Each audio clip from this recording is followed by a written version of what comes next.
provokes Jakarta, sparks fly.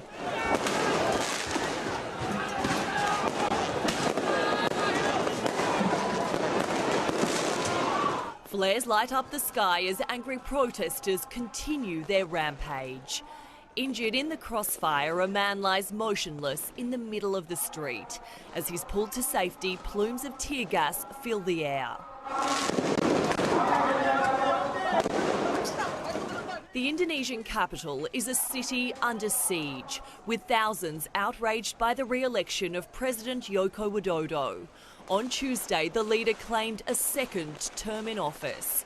But despite winning more than 55% of the vote, his victory has been met with allegations of vote rigging from political opponent Prabowo Subianto.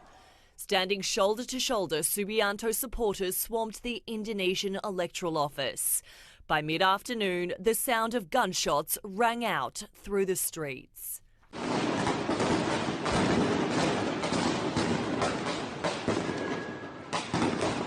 According to authorities, the riots have left 6 people dead and more than 200 wounded.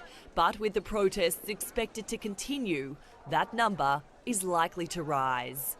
Zara James, 9 News.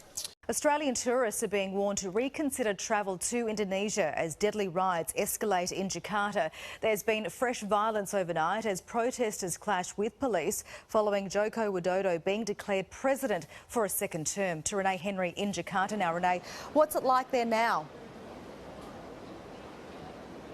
Well, Tracy, authorities are still mopping up after that night of escalated violence, but they're also gearing up for whatever unrest could still be to come. They're putting up their barricades around the election office here once again, and that's because the unrest overnight was chaotic. Molotov cocktails, fireworks, fire. These rioters, many of them extremists, weren't holding back, and their target was police, who were only allowed to use rubber pellets, and also the election officers, which this week declared their political leader a loser. At times, some of the rioters had small wins. They managed to get a hold of some of the police shields, even a police vehicle, but by far and away the 50,000 strong security force had the upper hand, managing to take hundreds of the rioters into custody, with many of them found with envelopes of cash. Police insist that they are now narrowing in on the provokers behind this chaos. There have also been blockages placed on social media to prevent its use by protest organisers. This is being described as Indonesia's worst political violence in decades, but the re-elected President Joko Widodo is vowing that the full force of the law will be thrown at the suspects. Tracy. All right, Renee, thank you.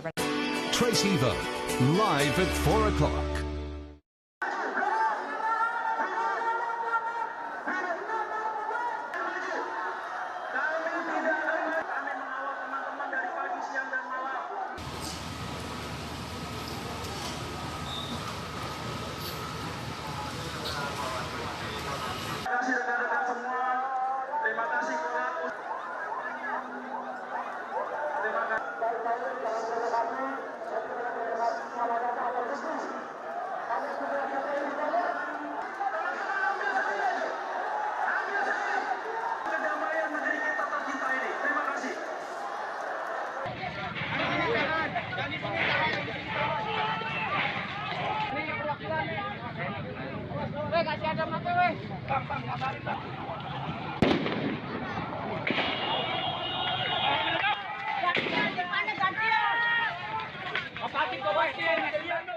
Political riots turned deadly today in Indonesia. They broke out after official results were released showing incumbent President Joko Widodo had won re-election.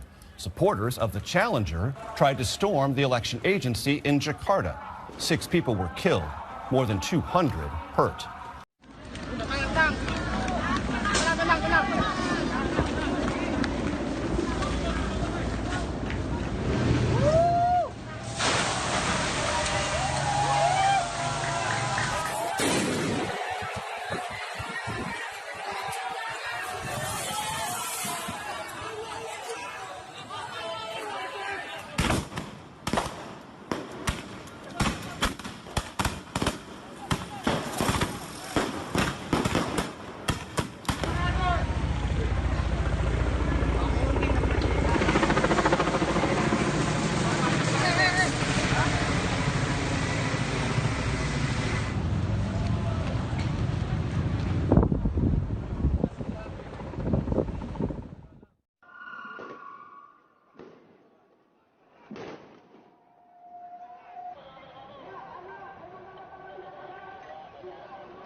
Down a narrow alley in a poor area of Jakarta is a family in mourning. This was the home of the youngest person to die in the protests in Indonesia's capital. Rehan Fajari was 15. Late on Tuesday night, he got WhatsApp messages from excited friends. There was something big going on in the centre of town.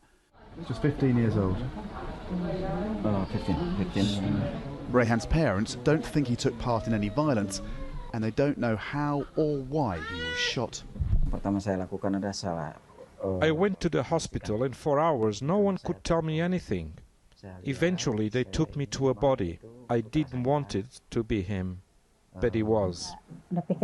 When I heard about it, I was distraught. I can't believe that he's gone. He used to make me laugh. He was a kind boy, a lovely boy.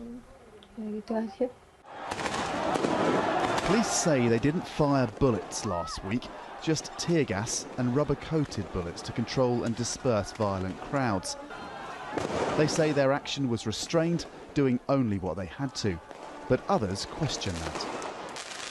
People from human rights groups say from their early investigations into what happened here last week, they suspect the police of using unnecessary force and of violations of human rights. They say they've seen disturbing videos like this one of what appear to be police beating a man cowering in fear.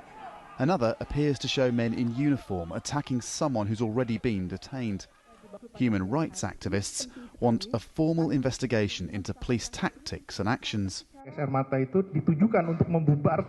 The police used tear gas indiscriminately and treated everyone violently. Peaceful protesters, people who just came out to watch, and those throwing stones.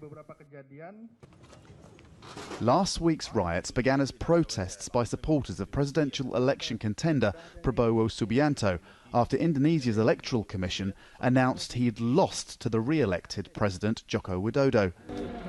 But Rehan Fajari's family say he wasn't motivated by politics. He was just a curious teenager. His parents want to know why that led to his death. Andrew Thomas, Al Jazeera, Jakarta. Jam 2:30, penyerangan dari komplek Brimob. Kita dipaksa Allahu Akbar sampai seperti ini. Marahan rakyat, people power. Marahan rakyat, Masya Allah, Subhanallah.